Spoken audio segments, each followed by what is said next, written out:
अब शाहरुख खान के बेटे ने इतनी बड़ी वेब सीरीज बनाई, कितनी गालियाँ। अब तारीफ करने वाले तो झूठे तारीफ करेंगे। शाहरुख खान के बेटे हो तुम। मेरा दोस्त कपिल, मेरा जूनियर, आज 5 करोड़ रुपए पर एपिसोड ले रहा है। OTT पर सबसे पहला स्टैंड अप कॉमेडियन कोई आया था तो मैं आया था। अब बहुत बड़े 30 मार का। अब तो आपको अमेरिका में सुना जाता है, आपको फला में सुना जाता है। सिगरेट पीने वाले, बीड़ी पीने वाले, नशा करने वाले, LGBTQ है। पुलिस को कैसे खरीद लूंगा मैं? पैसे की डिमांड कर रहे थे, बहुत बात, फोन छीन लिया था मेरा। घोर कलयुग आ गया। गाली वालों को अप्रिशिएट करते, कितनी बड़े दलिंदर हो तुम। किस बात के गुलाम और किस बात के, क्यों नहीं इनके मुंह पे बोलते कि तुम लोग छपरी हो। जिस इंडस्ट्री में हम सब कलाकार छोटे छोटे रोल करके तरसते थे, उसकी पूरी इंडस्ट्री के बड़े बड़े सुपरस्टार इसके शो में आके नतमस्तक होते थे। वहाँ पे तो दुनिया भर के भगाए लोग जिनको जेल में होना चाहिए वो बिग बॉस में हो। अगर मुझे ट्रोल नहीं करेंगे तो ये सब कैसे भूखे मर जाएंगे। Hello guys, welcome to Tele Masala. This is me Ampika Singh और मेरे साथ है आज बहुत ही खास मेहमान सुनील पाल जी, जो स्क्रीन पर आते ही आपके पेट में कहते हैं ना गुदगुदी तो आराम से ला देते, और उन्हें उसके लिए कॉमेडी करने के लिए कोई वल्गर शब्दों का भी इस्तेमाल नहीं करना पड़ता है। बहुत बहुत स्वागत है सुनील जी आपका। Thank you Ampika ji. Comedy से ही हम स्टार्ट करेंगे क्योंकि कॉमेडी के गुरु हैं आप। बचपन से हमने आपको देखा है कि आपने हमें हंसाने के लिए, जैसे अब के दौर में जो चीज़ें चल रही है, हंसाने के लिए वल्गर वर्ड यूज़ करना ही पड़ता है, बट हमने बचपन से देखा है आपको, आप एकदम दिल जीत लेते हैं आपके शब्दों से। आज के इस दौर की कॉमेडी के लिए सबसे पहले क्या कहना चाहेंगे, आप वो बताइए। देखिए, इस दौर की जो कॉमेडी है उसमें मैं समझता हूँ कि 5-10% अच्छे भी होंगे और अच्छे ही होना चाहिए, क्योंकि मेरा ऐसा मानना है कि ऑडियंस, दर्शकों के सामने दिल, दिमाग, आंखें, आवाज़, नेचर, नीयत और कंटेंट हमेशा साफ़ सुथरा होना चाहिए। क्योंकि जो ऑडियंस है ये हमारे लिए माई बाप है। आज माई बाप क्यों? क्योंकि बच्चों का, हम कलाकार बच्चे हैं, बच्चों का सिर्फ माई बाप ही सुनते हैं, माँ बाप ही सुनते हैं। तो ये जो ऑडियंस सुन रही है हमें, ये हमारी माई बाप है, वरना माँ बाप के अलावा कोई नहीं सुनता। आपका कोई नहीं सुनेगा, भाई नहीं सुनेगा, बहन नहीं सुनेगी, दोस्त नहीं सुनेगा, कोई नहीं सुनेगा, लेकिन माँ बाप ज़रूर सुनेंगे। और किसी भी वक्त सुनेंगे, किसी भी हालत में और किसी भी हालात में सुनेंगे, किसी भी हाल में और किसी भी हॉल में सुनेंगे। तो ये हमारे दर्शक माँ बाप है। ये हंसते हैं तो हमारे घर बसते हैं, वरना हम कॉमेडियन बहुत हंसते हैं। अच्छी बातें करनी चाहिए, और ऐसी बात नहीं कि सब्जेक्ट की कमी नहीं है। ये तो बहाना है कि आजकल लोग यही पसंद करते, यही वजह से बॉलीवुड का भी बेड़ा गर्क हुआ है। यही वजह से आज बॉलीवुड क्या है, दो ही चीज़ों पर टिका हुआ है, साउथ ऑफ इंडिया या आउट ऑफ इंडिया। या तो आउट ऑफ इंडिया की कोई स्टोरी चाहिए या साउथ ऑफ इंडिया की कोई स्टोरी चाहिए। साउथ और आउट ऑफ इंडिया इस मामले में नंबर 1 है, क्योंकि वो कोई भी ऐसा सब्जेक्ट पकड़ लेती है जिसके ऊपर एक से बढ़कर एक रिसर्च होता है उनके पास में, और बहुत बढ़िया फिल्म बनाते हैं, बहुत बढ़िया। स्टैंडअप इज सो स्टैंडअप भी ऐसा है कि आपके पास इतने सारे सब्जेक्ट हैं कि आपको गंदगी की तरफ, डबल मीनिंग की तरफ जाने की ज़रूरत नहीं है। ये तो आपका बहाना है कि लोग यही पसंद करते हैं। अरे भाई, हमारी जेनजीज, हमारे यूथ, हमारा ऑडियंस बहुत विकसित हो चुका है, बहुत समझदार हो चुका है, बहुत पढ़ा लिखा हो चुका है। आप इनको अच्छी अच्छी चीज़ें दो। लोग कहते हैं कि आप नहीं दे रहे, ठीक है मैं नहीं दे रहा, तुम तो दो, मैं तो कम पढ़ा लिखा हूँ, लेकिन आप तो ज़्यादा पढ़े लिखे हो ना। आप तो कहते कि आप बहुत बड़े 30 मार का, आप तो, आपको अमेरिका में सुना जाता है, आपको फला में सुना जाता है। हम नहीं कहते कि हमें कहाँ सुना जाता है, हम बताएंगे भी नहीं। हमें तो अमेरिका में भी उतना ही सुना जाता है जितना सोनपुर मेला में सुना जाता है, ठीक है। लेकिन आपको तो कहीं भी नहीं सुना जाता है, और अगर सुना जा रहा है तो मजबूरी के तहत सुना जा रहा है, जिसको दर्शकों को आपने पसंद बोल के थोप दिया है। ये पसंद है लोगों को, ऐसा नहीं है। आज भी हमारी जो एंकर साहिबा बैठी हुई है, कितना प्यारा नाम है अंपिका, और कितने सादगी के साथ, क्योंकि इनका काम बोलेगा, इनका अटायर नहीं बोलेगा। अटायर कभी भी रिटायर हो सकता है, वो कभी सटायर हो सकता है, लेकिन आपका जो काम है वो किसी भी पद पे, चाहे वो आप 75 साल के मोदी हो या द्रौपदी मुर्मू हो 60-70 साल की, लेकिन आपके अंदर काम करने की नीयत है। लता मंगेशकर जी हो 90 साल की, काम करने की नीयत है। फिर काजोल के लिए लता मंगेशकर भी गाती है, वरना यंग लड़की यहाँ आज बेचारी स्ट्रगल कर रही है। क्यों? क्योंकि काम पे ध्यान नहीं। काम पे ध्यान दो। मैं किसी का दुश्मन नहीं हूँ, खामोखा मुझे दुश्मन बना रखा है ये ट्रोल आर्मी जो, अच्छा मैं भी उनको भी कुछ नहीं बोलता। ट्रोल आर्मी जो है वो बदतमीज़ी करती ही इसलिए क्योंकि उनको पगार मिलता है उसका। वो थोड़ी इतनी फुर्सती कि रोज़ आके मुझे गालियाँ दे के जाते हैं। ये जो सो कॉल्ड यूट्यूबर है जो कॉमेडी, स्टैंड अप कॉमेडी का माइक पकड़ के गाली देते हैं, उनके इस पर कमेंट्स में मैं देखा तारीफ़ करते हैं। गालियों वालों के लिए तालियां और तालियों वालों के लिए गालियाँ। ये एक बहुत बड़ा व्यापार है, इसे आप जितने जल्दी समझेंगे। हमारे लोग कमेंट नहीं करते, इस बात का बड़ा दुख है। जो लोग अच्छी कॉमेडी सुनना चाहते हैं, समझना चाहते हैं, वो भी आ जाए और कमेंट करके इन सबको भगाए। वरना ये बदतमीज़ लोग, ये 2 कौड़ी के लोग जो ट्रोलर्स हैं, जिनका घर मुझे गाली देके चल रहा है, खुशी भी होती है कि मेरी गाली देके इनका घर चल रहा है। इनकी बेचारी जो परिवार के लोग इनको जो किसी 2 कौड़ी का समझते हैं, एकदम फिट करे हैं, ये समझ लीजिए कि इन लोगों का काम चलता है तो चले। वरना मुझे ऐसा लगता है कि अच्छी चीज़ को छुपा कर नहीं रखा जा सकता। वो एक ना एक दिन, आज मैं बोल रहा हूँ, कल आप बोलोगे, परसों कोई और बोलेगा। और देश के बाहर के पत्रकार तो बोल ही रहे हैं, सिर्फ सोशल मीडिया के पॉडकास्टर जो है इनकी तारीफ़ करते हैं, इनको अपना दामाद बनाए बैठे हैं। वरना क्योंकि उनको व्यूज़ की भूख है और भीख भी है, भूख भी और भीख भी है, इस वजह से कर रहे थे। अदरवाइज़ बाहर के जितने पत्रकार हैं वो सब के सब इनको किसी काम का नहीं समझते, किसी मतलब का नहीं समझते और किसी शो में नहीं बुलाते, क्योंकि ये टोटल छपरी है ये लोग, लड़के और लड़कियां दोनों। वो जो माइक पकड़ के जो गालियाँ देती है, लड़कियां भी कितना गंदा बोलती है, बाप रे बाप। उनको लड़की को पहली बार ऐसी लड़कियां जिनको देख के उल्टियाँ आती है, उनकी अटायर देख के, उनकी बातें देख के इतनी शक्ल से वल्गर लगती है लड़कियाँ, बातों से तो ही।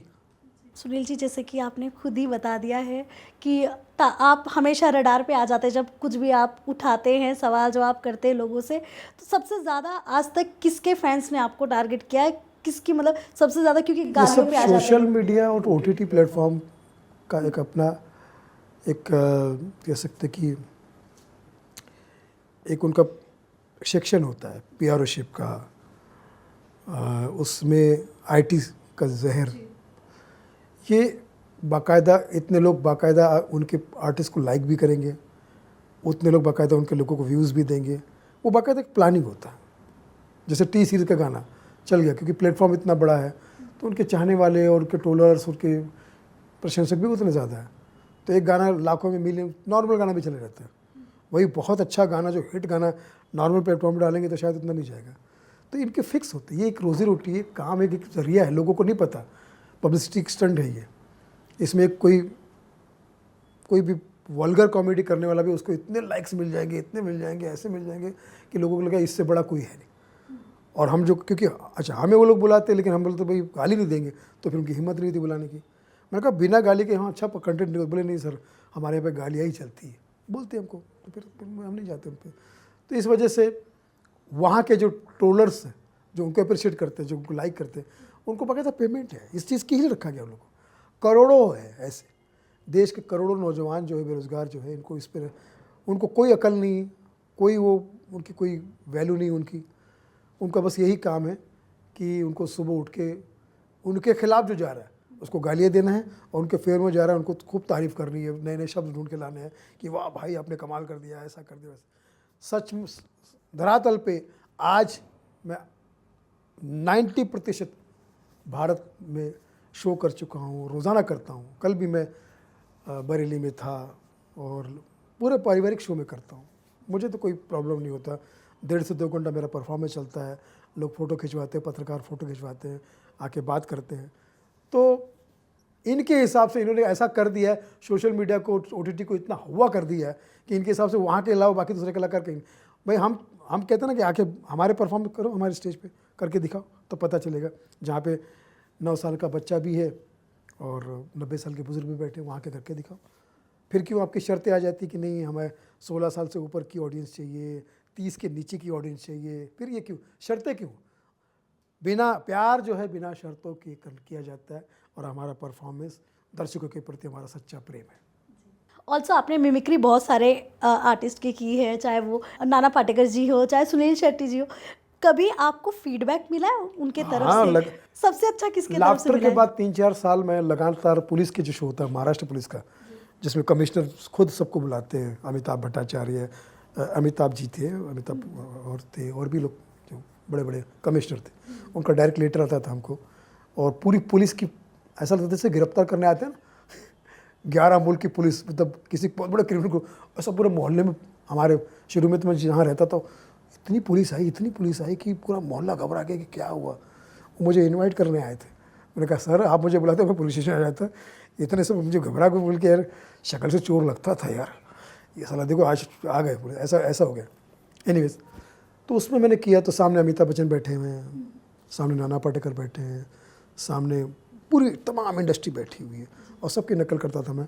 तो नाना पाटेकर का एक बड़ा हिट हुआ था, केबीसी में नाना पाटेकर अगर होस्ट होते तो बच्चन साहब की जगह नाना पाटेकर कैसे सवाल करते, वो मैंने किया। और उसमें वो नाना पाटेकर सामने बैठ के हंस रहे, और लेकिन मुझे ऐसा किसी ने डरा दिया कि बोले वो गुस्से वाले, अब देखना तेरी वाट लगा देंगे वो। और वो ढूंढते ढूंढते पीछे आए भी और मेरे ग्रीन रूम में आके कहते हैं, इधर आ, क्या किया तूने मेरे लिए। मैं घबरा गया, सर माफ़ करना। और इतना ज़ोर से हंसे पहले बहुत बढ़िया किया। तो ये उनका अप्रिशिएट करने का तरीका। इरफान खान की नकल की तो इरफान खान साहब ने मुझे फ़ोन किया। जॉनी लीवर जी की आवाज़ पहली बार स्टेज पे इंट्रोड्यूस कराने वाला मैं ही हूँ, क्योंकि जॉनी जी का मैं इतना बड़ा फ़ैन रहा हूँ क्योंकि उनकी पूरी स्टाइल का मैं दीवाना हूँ। तो उनकी की नकल काफ़ी सारे एक्टरों को पहली बार, नसीर साहब को स्टेज पे पहली बार परफॉर्म मैंने उनकी वॉइस की। तो काफ़ी 60-70 कलाकारों की आवाज़ें निकाली, 60-70 भाषाओं की नकल की, जैसे बंगाली, गुजराती, मारवाड़ी, सिंधी, मराठी, साउथ, तो सबकी नकल करना, कैरेक्टराइजेशन करना, ये सब किया। और still I am working, still का कटोरा चल रहा है अभी भी। कपिल के साथ कैसा रिश्ता है आपका? मैं देखिए, कपिल के साथ मेरा बहुत अच्छा रिश्ता है। कपिल जो है, कपिल एक ऐसा बंदा है, कॉमेडी में एक बीच में वैक्यूम आ गया था, तो ये आ गया वैक्यूम क्लीनर। मैं कपिल को वैक्यूम क्लीनर कहता हूँ कि सीधा पहले कॉमेडी को 2-4 लाख रुपए मिलते थे, 10 लाख बहुत हो गया। 1 करोड़ पूरे लेने वाला बंदा पहली बार कपिल शर्मा आया, जिसने पूरे इंडस्ट्री को हिला के रख दिया। जिस इंडस्ट्री में हम सब कलाकार छोटे छोटे रोल करके तरसते थे, उसकी पूरी इंडस्ट्री के बड़े बड़े सुपरस्टार इसके शो में आके नतमस्तक होते थे। ये एक तरह का बॉलीवुड का भगवान बन गया था। कभी कभी लगता है भगवान आपो नीचे है।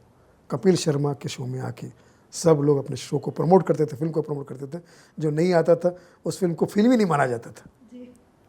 और आज कपिल शर्मा जब भी मुझे मिलता है, या हम जैसे तमाम जो उसके हिसाब से जो सीनियर है उसके, सबको हाथ जोड़ के मिलता है, सबको प्यार से मिलता है, सबको रिस्पेक्ट से मिलता है। और यही वजह कि हमारे दिल से दुआ है कि वो और भी आगे जाए, और भी आगे जाए। ऑल्सो सुनील जी, जब आपने ग्रेट इंडिया लाफ्टर शो जो आपने जीते थे, उसके बाद क्या लगा था आपको आपके करियर में बहुत ज़्यादा ऐसा कुछ बूम हुआ है, काम की ऐसे बौछार आ गई हो, ऐसा कुछ चेंज हुआ था? आपको लगा था कुछ बहुत ज़्यादा चेंज हो गया है? काफ़ी चेंज हुआ, बहुत सारे चेंज हुआ। स्टेज लाइव शोज़ लगातार हमारे बढ़ गए। मैं तो सबसे पहले दीवाना स्टेज लाइव शोज़ का ही हूँ, क्योंकि शुरू से ही हमने ऑर्केस्ट्रा लाइन से शुरू किया था। पहले हम लोग बस में जाते थे, सब लोग पीछे, बस में सब लोग सोते थे, एक ऐसे ऐसे करके 15-16 लोग बस में जाते थे हम लोग। कहीं बीच में ढाबे पे रुक गए, खाना खाया। हॉल शोज़ होते थे पहले। तो वो एक लाइव शो का एक प्यार जो हमारे रग रग में है, वो कभी ख़त्म नहीं होगा। तो उसमें वो आज भी मैं जाता हूँ देश विदेश में शो कर रहा हूँ, तो उसका एक अलग मज़ा आता है। तो मैंने सबसे पहले फिल्म वालों से कह रखा है कि मुझे लाइव शो से सबसे पहले प्यार है। तो उसके तहत अगर आप मुझे साइन करना चाहते हो, किसी काम को देना चाहते हो, तो आपका स्वागत है। रेट जो तुम चाहो, डेट जो मैं चाहूँ। तो इस वजह से थोड़ा बॉलीवुड पीछे रह गया काम करने के चक्कर में। लेकिन मेरी खुशकिस्मती है कि स्टेज पर भी, लाफ्टर चैलेंज में भी पहली बार कोई कॉमेडियन का जिक्र किया जाए तो आपके आशीर्वाद से मेरा किया जाएगा।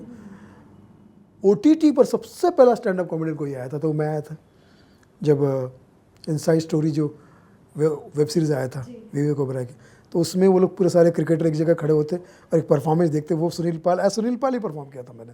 पहला आपने जब स्टेज शो किया था, आपको पैसे कितने मिले थे उसके? आपकी फ़ीस कितनी थी तब? जब नागपुर में किया था मैंने OP सिंह ऑर्केस्ट्रा में, तो 40 रुपये मिले थे, जो कि मेरे लिए बहुत बड़ी रकम थी उस वक्त। 40 रुपये मतलब ये सोचो कि उस वक्त 3 रुपये में खाना आ जाता था पूरा, 3-4 रुपये में। तो 40 रुपये मतलब एक, अगर रोज़ाना 40 रुपये मिलना शुरू हो जाए तो आदमी तो सुखी हो जाता था। मैं ये 93 की बात बता रहा हूँ आपको, 93 की। बट वो 40 रुपये जब आपने कैसे आप यूज़ किए, एंड उस 40 रुपये की कीमत आज आपको कैसे समझ में आती है? देखिए, आज जो कुछ भी मिल रहा है परमात्मा की कृपा है, जितना शुक्रिया अदा करूँ कम है।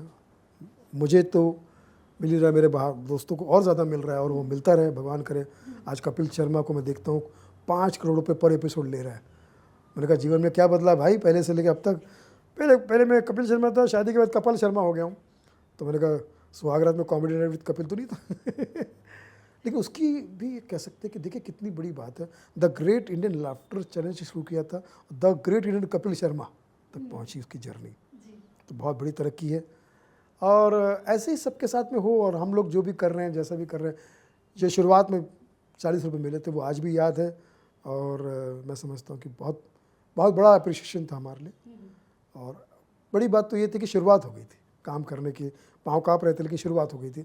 तो एक वो पहला पेमेंट, पहला कुछ भी हुआ कैसे भूलोगे। तो मैं समझता हूँ कि वो मैं हमेशा दिल से मुझे याद रहेगा। हम जब काम करते हैं, भले हम जब शुरुआत कर रहे होते हमारे साथ आज साथ में जो काम कर रहे होते तो आपसे आगे निकल गए हैं, क्या उनका वो रवैया, जो उनका व्यवहार था वो आज भी सेम है कि वो फिर आपको महसूस कराने लगते कि भाई मैं तुमसे आगे निकल गया हूँ?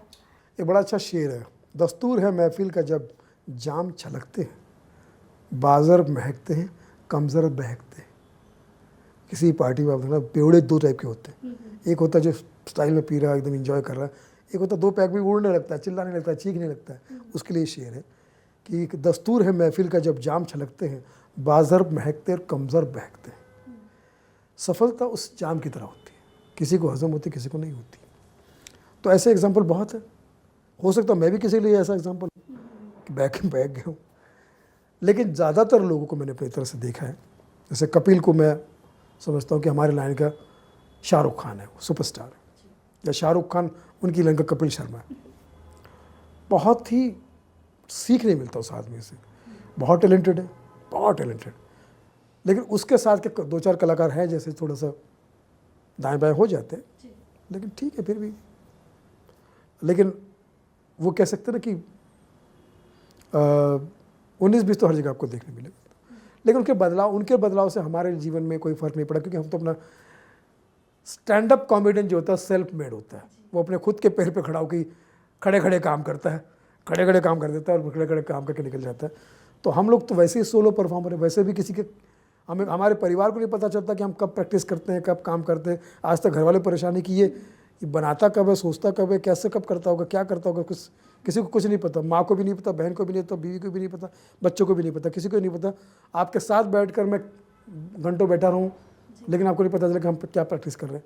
तो वो इतना विदिन होता है, वो इतना सोलो, इतना सेल्फ मेड होता है, इतना अपना होता है। तो वैसे भी उसकी ज़रूरत, वो अगर खुद चाहे तो सीख सकता है, उसे कोई सिखा नहीं सकता। तो समाज में कितना ही बदलाव आ जाए, हम अपने हिसाब से उसको टैकल कर लेते हैं। लेकिन जितने अच्छे लोग हैं, चाहे जॉनी लीवर जी हैं, चाहे कपिल शर्मा है, चाहे वो के नायकर साहब हो, चाहे वो मोइन अख्तर साहब हो, चाहे उमर शरीफ साहब हो, चाहे चार्ली चैपलिन हो, चाहे मिस्टर बीन हो, ये सब हमारे लिए भगवान है और उन सबके हम सम्मान करते रहेंगे। ऑल्सो सुनील जी, क्या ज़्यादा कमाने के बाद हम लोगों के नज़र में आ जाते हैं? अगर मैं कपिल की बात करूं, कपिल शर्मा जी के रेस्टोरेंट पे भी आपने खबर देखी होगी, तो क्या लगता है ज़्यादा पैसा कमाना भी हमारे लिए हानिकारक हो सकता है? अब उसके तय तक तो मुझे नहीं पता कि क्या हुआ। पैसा तो पहले भी कमा रहा था, वो रेस्टोरेंट की वजह से कुछ प्रॉब्लम हो सकता है। पैसा तो पहले से भी कमा रहा था, वैसा तो कभी हुआ नहीं था उसके साथ में। एक अलग क्षेत्र के कुछ मापदंड हो सकते, क्या हुआ होगा पता नहीं, भगवान जाने। और मैं तो कहता हूँ कि ठीक है, कपिल, एक आदमी कोशिश तो करता है कुछ ना कुछ नया करने की, उसमें उसके गणित उनको नहीं पता होते तो कभी कभी हो भी जाता है। तो मैं तो कहता हूँ कि कपिल को खूब कॉमेडी में ही ध्यान देना चाहिए, वो तो वही वैसे स्टार है। और जितने पैसे हैं उसको अपने काम के तो फिल्में बनानी चाहिए, जो कर ही रहा है वो ऑलरेडी। और स्टैंड अप ने उसको बहुत कुछ दिया। अब वक्त आ गया कि स्टैंड अप को भी वो वापस करे। स्टैंड अप कॉमेडियन जो पुराने कलाकार हैं उनके साथ भी कुछ काम करे, नए कलाकार के साथ भी काम करे, कुछ अलग अलग चीज़ें कर सकता है। अभी उसके हाथ में इतना है कि वो चाहे तो प्रोडक्शन बना सकता है, उसके पास में उस प्रोडक्शन का फ़ायदा उठा सकता है। कहीं वेब सीरीज़ शुरू कर सकता है, कहीं फिल्में शुरू कर सकता है। ऐसे सब कलाकारों को अपने छत्र छाया में काम करवा सकता है। तो ये उसको करना चाहिए। जैसे मैंने लाफ्टर के बाद किया था, मैंने फिल्में बनानी शुरू की थी, मैंने 5 फिल्में बनाई अपने स्टैंड अप कॉमेडी के साथ में। तो मैं तो शुरुआत की मैंने, लेकिन वो तो मुझसे लाख गुना आगे, वो तो बहुत कुछ कर सकता है। जिस समय कपिल ने शुरू किया था अपना करियर, उस समय आप तो ऑलरेडी उनसे कुछ 2-4 सीढ़ियाँ आप ऊपर ही थे। हाँ जी, उस वक्त जी, तो उस वक्त मतलब उनको कितना ज़्यादा कह सकते हैं ना मुसीबतें झेलनी पड़ी, एंड जब आपसे मिलते थे वो तब क्या रवैया होता था? देखिए, एक चीज़ तो उसके अंदर से नहीं बदली, वो तो डाउन टू अर्थ आज भी है, उतना ही भोला है, उतना ही सीधा है। बाकी उसका मिजाज शुरू से ही वैसा है, शुरू से ही वो थोड़ा ड्रिंक भी करता था, शुरू से ही वैसा रहता था, और शुरू से वैसा पंजाबी वाला जो होता ना, एक पंजाबियाँ आती शान वाकरी, वैसा था वो। मुझे नहीं लगता कि कुछ उसके अंदर चेंज आया होगा। व्यस्तता बड़ी है उसकी ऑब्वियसली, और लेकिन सम्मान में कोई चेंज नहीं आया, और इसीलिए मेरी दिल से दुआ है कि भगवान उसको सारी खुशियाँ दे, हेल्थ वेल्थ जितने भी सब चीज़ें सब उसको दे, वो डिजर्व करता है। हमारे देश में मेल कॉमेडियंस तो है ही, लेकिन फीमेल्स में भी बहुत सारी हैं। जैसे कि भारती सिंह की भी बात अगर हम करें, कहीं ना कहीं राखी सावंत को भी लोग कॉमेडी में ही ले लेते। क्या कहना चाहेंगे, क्योंकि आपने भी राखी के साथ काम किया है, और यहाँ हम पीछे भी देख सकते हैं राखी। बिग बॉस हमारे बिग बॉस फिल्म में उसको मैंने राखी से मैंने कहा, राखी देखो मेरी छोटे बजट की फिल्म है, तुम काम करोगी कि तो मेरे कंधे पे हाथ रख के बोले, यार सुनील तो मेरा दोस्त है, तुझे पूछने की ज़रूरत है, कब करना बता। अपने कपड़े लेके आई, अपने ड्रेस लेकर आई और शूटिंग की उसने। अंदर की बात ये कि बहुत ही प्यारी और बहुत ही मासूम लड़की है, पूरा परिवार संभालती है, माँ को संभाला, प्यार किया। बाकी उसकी जो इमेज है, जितना लोग मज़े लेंगे वो उतना खुद खुद इंजॉय करती है। भाई हम कॉमेडी जितना लोग हंसेंगे और कॉमेडी करेंगे ना, अंदर से जो हम धार्मिक और मार्मिक है, ये अगर हम लोगों को बताना भी चाहे तो किसको इंटरेस्ट है इस चीज़ में। हम अच्छे बेटे हैं, अच्छे पिता है, अच्छे पुत्र हैं, अच्छे भाई हैं, इसका लोगों को अच्छे कॉमेडी से मतलब है। तो वैसे राखी सावंत के ऊपर खुद जोक, हम कितने जोक करते हो, खुद मुझे बोलती तेरे तूने जोक मेरा अच्छा किया है, तो वो कर फैन है, दोस्त है हम लोग, बहुत अच्छे और अच्छे आर्टिस्ट है वो। आप देखिए डांस का शो आया था, उसकी विनर थी वो।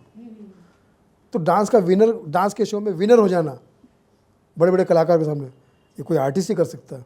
सिर्फ ये जो सो कॉल्ड जो लड़कियां हैं जो नग्नता से अपनी समझती कि मैं रातों रात स्टार बन जाऊंगी, नहीं। आपको अगर कवरेज चाहिए तो कुछ तो कवर करना पड़ेगा, फोकट की कवरेज नहीं मिलती। जी। इसके अलावा सुनील जी, कोविड में भी आपका बोलना कुछ पसंद नहीं आया था लोगों को, उसमें भी आप आ गए। मुनव्वर फारूकी के साथ भी आपकी एक झड़प सोशल मीडिया पे देखने मिली, उन सारी चीज़ों को कैसे देखते हैं? एंड मुनव्वर के साथ जो भी आपकी चीज़ें थी सोशल मीडिया पे जो भी देखने मिला था, उस पर क्या बताना चाहेंगे आप? मैं कहता हूँ कि कोई भी कॉमेडियन अगर अच्छी कॉमेडी कर रहा है तो मैं उनका भक्त हूँ, फ़ैन हूँ, उनके चरणों को छूँगा, नतमस्तक हो जाऊँगा। जैसे कपिल का मैं बहुत बड़ा फ़ैन हूँ। बाकी मुझे इनमें से कुछ जिनके नाम आपने लिए 10 नाम ऑडियंस भी जानती है, आप भी जानती है, ये कितना ही कुछ कर ले, मेरी नज़र में ज़ीरो है लोग, ज़ीरो फुकरे, क्या बोलते हैं ना उसको, छपरी है, इनका कोई वजूद नहीं। ये 4 गालियाँ देते हैं, कल को 5 गाली देने वाला आएगा, वो उससे बड़ा हो जाएगा, फिर कोई 6 गाली देने वाला आएगा, वो उससे बड़ा हो जाएगा। इनके अंदर कोई टैलेंट नहीं है। टैलेंटेड आदमी 100 साल बाद भी काम करता हुआ मिलेगा, और आज जो हम भी कर रहे हैं और भी कर रहे हैं, और जो नए लोग कोई भी करे, अच्छा करेगा तो सलाम है। मैं किसी का दुश्मन नहीं, मैं सिर्फ एक अपने आर्ट से प्यार करता हूँ। और ये सवाल भी इसलिए करता हूँ क्योंकि सारी दुनिया सवाल कर रही है, पता नहीं ये पॉडकास्टर क्यों नहीं कर रहे, ये किस बात के गुलाम और किस बात के, क्यों नहीं इनके मुंह पे बोलते कि तुम लोग छपरी हो, लेकिन गुलाम है, व्यूज़ के गुलाम। इनको बुला कर इनके व्यूज़ बढ़ते हैं, इसलिए उनको बुलाया जाता है, हाँ दादा आप ये करते, दादा काहेगा, कुछ नहीं करते। 2 कौड़ी का परफॉर्मेंस है इनका। मैं तो नहीं समझता, क्योंकि इनमें से जितनों को आप नाम लेना चाहो, गिनते से नाम ले लो, ज़ीरो है, ज़ीरो। जो सही होगा, जो इनका कौन सा जोक है, क्या जोक है इनका, आज तक मुझे तो याद नहीं कि इनका कोई जोक हिट हुआ होगा। कोई इनके ऊपर रील बनी, कोई वायरल हुआ, मैं 50 अपने जोक पता जिसके पे वायरल हुआ, रील बनी है। या कई ऐसे दूसरे जो जिनके पे जॉनी वे के जोक पे बनी है, राजू श्रीवास्तव के जोक पे बनी है, बामा आया सोचा कि बोला कि फेक फटे, ये सब जोक बने उनके। हमारे भी कितने सारे बने, आपके इनके ऊपर क्या बना, कुछ नहीं बना, सिर्फ गालियाँ। तो क्या होगा? और गालियों की इतना अप्रिशिएट करता मैं उन पॉडकास्टर से बोलना चाहता हूँ, सोशल मीडिया वाले से पूछना चाहता हूँ, उनके सबके, आपको खुलेआम मैं 10 गालियाँ दूँ चलेगा क्या? क्यों तारीफ कर रहे हो? इतनी क्या तुम्हारी लाचारी यार, घोर कलयुग आ गया। गाली वालों को अप्रिशिएट करते, कितनी बड़े दलिंदर हो तुम, दरिद्र जिसे कहते दरिद्र। भाई अच्छे कलाकार को बुलाओ, उनको पॉडकास्ट में बुलाओ, उनसे बात करो, उनसे कॉमेडी के बारे में, आने वाले ज़माने को। आज जेनजीज को खामोखा पकड़ के रहते हैं कि इनको यही बात है। जेनजीज बहुत दिमाग वाले हैं, बहुत अच्छा है, अच्छी सोच है उनकी, देश का भविष्य है हमारा। वो आज आपके सामने प्रोग्राम देखने आते, कल को उनको कोई बहुत अच्छा ऑप्शन मिलेगा आपके अलावा, आपको तरफ आएंगे भी नहीं जब उनको उनके आंखों से पर्दा हटेगा। आप खामखा उनको परेशान कर रहे हो, उनको गालियाँ देते हो शो में बुला के। कभी ऐसे स्टेज शो करते हुए आपको किसी मुसीबत का सामना करना पड़ा है, गलती से कुछ मुंह से निकल गया हो या किसी और ने जानबूझकर? कभी नहीं, आज तक आपने सुना ही नहीं होगा। लाइव शोज़ के परफॉर्मेंस के आज तक आपने कोई ऐसी घटना मेरे बारे में नहीं सुनी होगी जो ज़बरदस्ती क्रिएट करते ये सो कॉल्ड दलिदर लोग हैं, ये जो बकैत लोग हैं, ये करते हैं। सोशल मीडिया पे मुझे मेरा कोई वीडियो बना दिया, कोई ज़बरदस्ती वायरल कर दिया, कोई ज़बरदस्ती कोई कुछ भी अपनी मर्ज़ी से बना बना के खुद ही बना रहे हैं, खुद ही ट्रोल कर रहे हैं, खुद ना कोई इनको समझने वाला। अरे ज़बरदस्ती कर रहे हैं, और मैं भी खुश हूँ कि इनका घर चल रहा है भाई, मेरी वजह से इनकी रोटी चल रही है ना। चलने दो, तो भूखे मर जाएंगे। अगर मुझे ट्रोल नहीं करेंगे तो ये सब कैसे भूखे मर जाएंगे। सुनील जी, आपकी लाइफ में कभी ऐसा दौर आया कि आप काम के लिए बहुत ज़्यादा परेशान हुए हो और उस वक्त कुछ नहीं समझ में आ रहा था आपको क्या करना है? काम में उतार चढ़ाव चलता ही है। जैसे महीने में अगर मैं 10 शो कर रहा हूँ तो कभी 3 भी कर लिए, कभी 4 भी कर लिए। लेकिन मैं परमात्मा से एक ही निवेदन करता हूँ कि मुझे ऑफ़र बहुत आते हैं सोशल मीडिया के, इसके सबके आते हैं। सबकी शर्तें ये है कि गाली देना पड़ेगा फलां। मतलब भाई मैं ही नहीं कर सकता, मुझसे होगा ही नहीं। जिनसे होगा वो आपको बड़े सस्ते पड़ रहे हैं। अरे वो कॉमेडी तो बड़ा इतना लाखों रुपए ले रहा है फला, मैंने कहा बहुत सस्ता पड़ रहा है, मुझे तुम अरबों रुपए भी दे दोगे तो भी मैं नहीं करूँगा, बिल्कुल नहीं करूँगा। तो थोड़ा मुझे ईमानदारी से और मेरे मेहनत से मैं अपने एक्ट बनाऊँगा, नए नए एक्ट बनाऊँगा। और मेरे पास जेंजिस के बहुत मसाले, जितने जेंजिस हैं सबके बहुत मसाले, वो मुझे और सुनने आते भी। इनफैक्ट मेरे प्रोग्राम में 9 साल से लेकर 90 साल तक के बुजुर्ग आते हैं और सब मुझे प्यार और आशीर्वाद देके जाते हैं। मैंने कभी किसी से नहीं पूछा कि यहाँ पर बुजुर्ग कौन है, नहीं, मैं सब परफॉर्मेंस सबके लिए करता हूँ। और मैं ही नहीं, कई लोग और भी करते हैं। तो मैं तो वही तो करूँ कि अच्छे लोगों को प्रमोट करो। ये जो फिल्म इंडस्ट्री के लोग जाते हैं, करण जौहर जाता है, ये सब लोगों को प्रमोट करने के लिए, गालियों वालों को शर्म आनी चाहिए। क्यों जाते हो? अच्छे लोगों को प्रमोट करो। लेकिन बॉलीवुड दरिद्र है इस मामले में, तभी तो इनसे कुछ हो नहीं रहा। साउथ क्यों आगे? साउथ में ये सब चीज़ें नहीं चलती, साउथ में बकवास नहीं चलती। मेहनत करो, अच्छा काम करो, आगे बढ़ेंगे। So is Hollywood. हॉलीवुड में क्यों सब फिल्में क्यों अच्छे से कर? क्योंकि वहाँ पर मेहनत को सलाम है, वहाँ पे टेक्नीशियन को भी सलाम है। साउथ में टाइम, मेहनत, टेक्नीशियन सबको सलाम। यहाँ तो छपरीगिरी चलती है, तू बड़ा तुम, तेरी तारीफ मैं करूँ, मैं बड़ा, कुछ होता कुछ नहीं। अब शाहरुख खान के बेटे ने इतनी बड़ी वेब सीरीज़ बनाई, कितनी गालियाँ रखी उसमें। भाई क्रिएटिव लेवल तुम्हारा यहीं आके रुक क्यों जाता है? क्यों रुक जाता है? क्यों तुम्हें मजबूरन बैसाखी कैसा? मतलब इसका मतलब कि तुम टैलेंटेड नहीं हो, तुम गालियों के भरोसे अपने आप को चलाना चाह रहे हो, अपने टैलेंट के भरोसे नहीं। जैसे बिग बॉस शो है, बिग बॉस शो में झगड़े नहीं होंगे तो चलेगा ही नहीं शो, उनकी मजबूरी है। वो कोई टैलेंट का शो थोड़ी है। वहाँ पे तो दुनिया भर के भगाए लोग जिनको जेल में होना चाहिए वो बिग बॉस में होते हैं। समाज जिनकी वजह से बिग लॉस में, वो सेलिब्रिटी बनाए जाते हैं बिग बॉस में। तो इस वजह से तो मैं समझता हूँ कि अच्छा काम करना जब आपका सहूलियत है। भाई देखिए, कोई नया बंदा करता है, कोई मजबूर बंदा करता, समझ में आता है। आर्यन खान, उसको तो मैंने गोद में भी खिलाया। जब शाहरुख के टूर में जाता था तो वो गोद में खेलता था, बच्चा, छोटा बच्चा। तो बड़ी खुशी हुई थी कि वो लॉन्च हो रहा है, इतना बड़ा बाप का बेटा, इतना बड़ा प्लेटफॉर्म, तो कुछ ऐसा चमत्कार दिखा देता। लेकिन वहाँ भी गालियाँ वाले C ग्रेड B ग्रेड का काम कर दिया तुमने। अब तारीफ़ करने वाले तो झूठे तारीफ़ करेंगे, शाहरुख खान के बेटे हो तुम, लेकिन सुनील पाल नहीं करेंगे। तो जो आपने इतने सवाल उठाए थे नेटफ्लिक्स की उस सीरीज़ पे आर्यन खान के, उसके बाद क्या आपको कहीं से कुछ कॉल मैसेज आया? पत्रकारों के फ़ोन आया, कुछ दोस्त यारों के फ़ोन आए, बोले यार तुम इंडस्ट्री के आदमी हो, SRK के बेटे के बारे में क्यों बोल रहे हो, तुम्हें कोई काम नहीं देगा तुम्हें। बोले भाई इस टाइप के काम तो मुझे वैसे भी नहीं चाहिए। मैं काम के लिए कुछ भी नहीं कर सकता, मेरा सिद्धांत। गालियाँ देख, लोग बोलते हैं सुनील पाल गाली नहीं देते, मुझसे भी देता होगा, मेरे झगड़े में हो सकता देता। कोई अगर मुझे पूछे कि तुम गाली नहीं देते, तो मैं देता, तो गाली देने की जगह ये थोड़ी है। आज मेरा तुम्हारा झगड़ा हो जाए तो तुम 4 गाली दे तो वो मैं चले, तो लेकिन वो कोई रिवाज थोड़ी है। जब आप किसी के सामने जाओगे तो आपको अच्छी भाषा में ही बात करना पड़ेगा, और नहीं करते तो आपकी दरिद्रता है। वो आप नॉन टैलेंटेड हो, ये स्वीकार करो। आप गालियाँ दो लेकिन स्वीकार भी करो। फिर ये राग मत आलापना कि आप टैलेंटेड भी बहुत हो, फला भी बहुत हो। नहीं, अगर होते तो तुम्हें इन सब चीज़ जरूरत नहीं पड़ती। समझे आप? हम लोग आज तक किसी शो में नहीं करते, आज हमारी रोटी 25 साल से कर ही रहे हैं। हमारे इसी की रोजी रोटी मिल रही है हमको, कोई कमी नहीं है। आज भी मेले में जहाँ पर हिंदू, मुस्लिम, सिख, ईसाई सब मिल के आते हैं देखने के लिए, छोटे छोटे बच्चे आते हैं, औरतें आती है घूंघट ओढ़ के, उनको हंसाना। आप इनसे फालतू फालतू बातों से नहीं हंसा सकते, मार के भगा दिया जाएगा आपको, मार के भगा दिया जाएगा आपको। वहाँ पे रिस्पेक्ट होती है हर किसी की। स्टेज पे इवन चप्पल पहन कर भी नहीं एंट्री देते वो लोग। जब बड़े बड़े शोज होते हैं ना ऐसे, तो पूजा पाठ के बाद बोलते हैं कि सर जूते आपको नीचे उतारने पड़ेंगे। स्टेज पे परफॉर्मेंस के चप्पल भी, जूते भी नहीं पहने जाते। ऐसे जगह पे ये कहाँ चल पाएंगे मुझे बताइए। और ये मुझे बोलते हैं इनके जो ट्रोलर आर्मी है, अनपढ़ जाहिल कहीं की, 2 कौड़ी के लोग कहते हैं कि सुनील पाल कॉमेडी नहीं आती, फला नहीं आती। अबे आप कभी हमारे महफिल में आके देखो, आओ कभी हमारे हवेली पे, तब पता चलेगा।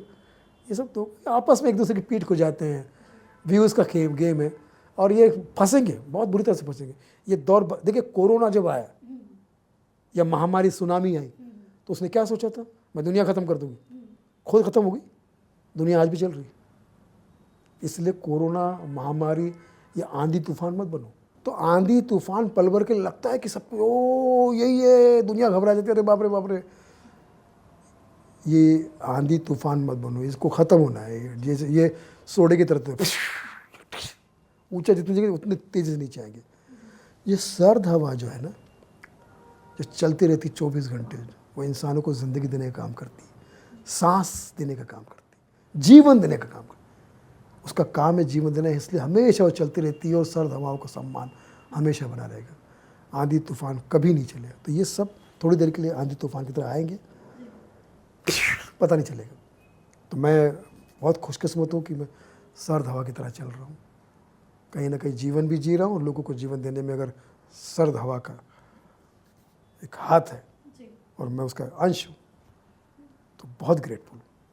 Thanks god. Ji, also Sunil ji, जो मतलब मैं बात करूँ अगर सिंगर्स की या एक्टर्स, हो बहुत सारे ऐसे जो हमारे तमाम लेजेंडरी आपकी तरह है, उनसे जुड़ी कई नई नई खबरें सामने आती रहती है। कहीं लिंकअप के जो खबरें आती हैं, किसी के डेटिंग ऐप्स के बहुत सारे खबर आते हैं। कभी आपके साथ ऐसा कुछ हुआ, आपको भी डर है ऐसे कभी आगे चल के मेरा भी ऐसा कोई खबर सामने आ सकता है? ये जो सोशल मीडिया का ये जो स्मार्टफोन आ गया ना, ये इतना ओवर स्मार्ट है कि अब ये किसी काम का नहीं रहा। पहले शुरुआत में बहुत काम का था, अब ये किसी काम का नहीं रहा। अब इसमें इतने फीचर्स आ गए कि तुम्हारे फ़ोन का इस्तेमाल दूसरे कितने कर रहे हैं ये तुम्हें खुद ही नहीं पता। तुम्हें नहीं पता कि दूसरे तुम्हारा कितना इस्तेमाल कर रहे हैं, क्या कर रहे हैं, कहाँ तुम्हें लोकेशन तुम्हारा हो रहा है, कहाँ तुम्हारा ट्रांसफ़र हो रहा है, कहाँ तुम्हारा मनी ट्रांसफर, सब चीज़ें पता चल रही है, कहाँ तुम्हारा डाटा जा रहा है। ये डाटा के अलावा भी कोई तुम्हारा डाटा कहाँ जा रहा है, डाटा के अलावा तुम्हें किसी को नहीं पता। तो इसलिए मैं कहता हूँ कि आज के ज़माने में और आने वाले कुछ 2-4 साल में ये इतना घातक हो जाएगा कि इसको देख के आदमी घबराना शुरू, कि सबसे बड़ा धोखेबाज गद्दार आपके लिए होगा, क्योंकि आपको पता ही नहीं कि आपके इर्द गिर्द में इससे कितने लोग कनेक्टेड हैं।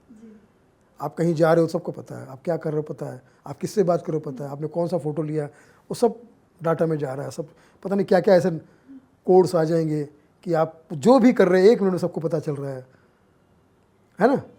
आप कहीं फ्लर्ट कर रहे हैं वो भी पता चल रहा है, कुछ सब पता चल रहा है। तो वो इतना घातक है कि मैं कहता हूँ कि अब फिर वही ज़माना आने वाले के लोग बोलेंगे भैया वो लैंडलाइन वाला फ़ोन ठीक है या नोकिया वाला फ़ोन ठीक है, कम से कम उसे पता तो चलता है कि कुछ भी किया मगर नोकिया। आपने कभी किया फ्लर्ट किसी के साथ? ना, अब तो करते रहते हैं, हमारा तो काम ही है फ्लर्ट करना, कुछ बातें करना, कुछ करना। भगवान ने जो नॉट सुंदर जो बनाया हमें, और जो सुंदर लोग मिलते तो हम पगला जाते हैं, तारीफ़ करते ही हैं। तो वो जो तारीफ़ करना है उसमें भले अगर कोई स्वार्थ भी ना हो, एक टाइम बिंग हो कि भैया चलते चलते आपने अच्छा मुस्कुरा दिया या किसी की तारीफ़ कर दी, कभी ड्रेस, ये सब चीज़ें तो होती रहती है। तो उसमें पता नहीं कौन तुम्हारा कब नोट कर रहा है और क्या, तो ये सब खतरनाक। तो आगे चल के जन जीवन इससे बहुत खतरनाक हो जाएगा। ये जन संपर्क के लिए नहीं, ये जन जीवन के लिए नुकसानदायक हो जाएगा। तो इसलिए फिर से दोबारा से वो बटन वाला फ़ोन आएगा जो हमारी माता दादियाँ इस्तेमाल करती है, जितना नंबर लगाया बात किया ख़त्म बात। वो 1 नंबर का फ़ोन है और 1 नंबर का ही रहेगा। ये 10 नंबर का फ़ोन है, ये 10 नंबर ही हो जाएगा। सुनील जी, आपने कभी पीआर रखा है आपका? नहीं, कभी पीआर नहीं है। सब आप जब दोस्त लोग हैं, सब लोग मिलते रहते हैं, कुछ ना कुछ इंटरव्यू होता है, कुछ बातें होती है, लोगों तक पहुंचती है, यही सब होता है। अभी कुछ साल पहले ही जब आप मिसिंग कंप्लेंट आपकी फाइल हुई थी, उस वक्त उसको भी लोगों ने कहा कि आप पीआर स्टंट करवा रहे हैं, मतलब ये सब आपने ही किया करा है। हाँ, लोग कहते हैं, आज भी कहते होंगे। देखिए, लोगों को कहने में क्या जाता है, लेकिन जो सच हुआ है वो मेरे अलावा 4 लोगों के साथ में भी हुआ है। मैं झूठ बोल रहा हूँ तो वो 4 तो झूठ नहीं बोल रहे। यूपी पुलिस तो झूठ नहीं बोल रही है, योगी सरकार तो झूठ नहीं बोल रही। सरकार ने वो कदम उठाया, उन सबको गिरफ्तार करवाया तुरंत। किसी पे फायरिंग हुई, किसी पे कुछ हुआ, सामान पकड़ा गया। और हमारे अलावा कई जो कलाकार आए थे उसमें गिरफ्त में आए, तो आने वाले जो लोग थे सबके बयान है इसमें। आपके दिमाग में उस वक्त क्या चल रहा था? कौन था? फैमिली थी या अपना जान बचाना था, क्या था? नहीं, तो मुझे ऐसा तो लगा था, शायद फिल्मों में देख रखा था कि यार ये पैसे मांगते हैं, फिर पैसे के अलावा भी लोग इंसान को जान से भी मारते हैं, हर्ट भी करते हैं क्या। अब पता नहीं क्या होगा मेरे साथ में, क्योंकि 8-10 मुस्टंडों ने मुझे घेर लिया था, कमरे में बंद करके रखा था, अंधेरे कमरे में पैसे की डिमांड कर रहे थे, बहुत बात, फ़ोन छीन लिया था मेरा। और ये है कि खाने पीने के लिए कुछ पानी वानी मांगो तो मिल जाता था, और खाने के लिए कभी जब उनसे ये कंफर्म हुआ कि मैं पैसे देने को तैयार हूँ, तो नारियल पानी भी पिला रहे, खाना भी दे रहे, क्योंकि उनको ऐसा लग रहा था कि इसको इसकी याददाश्त ना चली जाए। भाई याददाश्त चली जाएगी तो फिर तो सभी खत्म। वो बहुत अच्छा, थोड़े पढ़े लिखे लोग भी होते हैं वो लोग, इतना पूरा प्लानिंग करते हैं वो लोग। और पैसा मंगाना है, ट्रांसफ़र करना, ये सब चीज़ें समझ में आती, जिनके कोई आसान लोग नहीं है, सब समझदार लोग होते हैं। बस दुख इसी बात का कि क्यों ये सब काम करते हैं। अगर वो इतनी पढ़ाई लिखाई, इतनी समझदारी अगर अपने ईमानदार और मेहनती वाले काम में करें, तो मुझे लगता है कि उनको कभी प्रॉब्लम होगी। आप अंदर से डरे थे या नहीं? बिल्कुल डर गया था, बिल्कुल डर गया था, मुझे बहुत डर लगा था।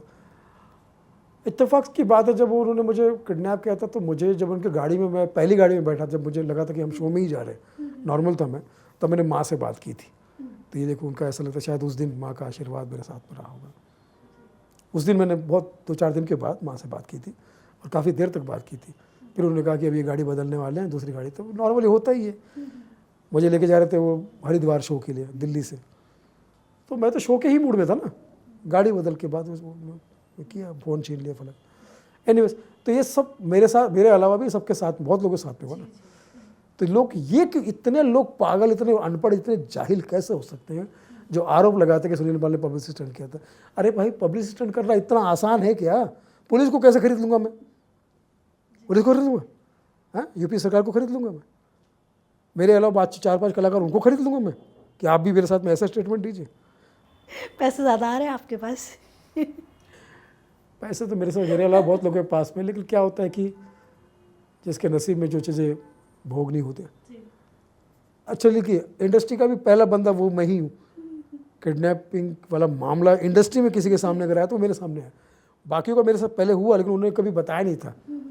मैंने बता दिया, उसके बाद वो लोग भी आए, फिर मुँह खोल के सामने आए। तो ठीक है, ऐसा आना ही चाहिए सामने।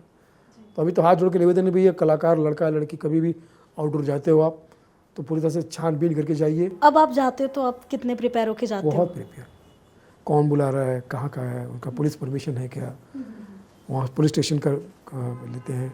वहाँ के कोई लोकल हमारे दोस्त, अभी तो हर शहर में दोस्त हमारे लोकल है, वहाँ भी थे, लेकिन अभी ध्यान नहीं दिया हम लोग। पूछते कि भाई जाके पता करो वहाँ पर क्या है, कैसे क्या, सब पता चल जाता। मेरे अलावा भी कभी, अभी कई लोग मिलते हैं मुझे, सुरेंद्र शर्मा जी ने मुझे बोला, कई लोगों ने मुझे बोला कि हमें भी ऐसे फ़ोन आते थे। बोले हमारा इत्तेफाक नहीं बना, लेकिन हमें भी ऐसे फ़ोन आते थे।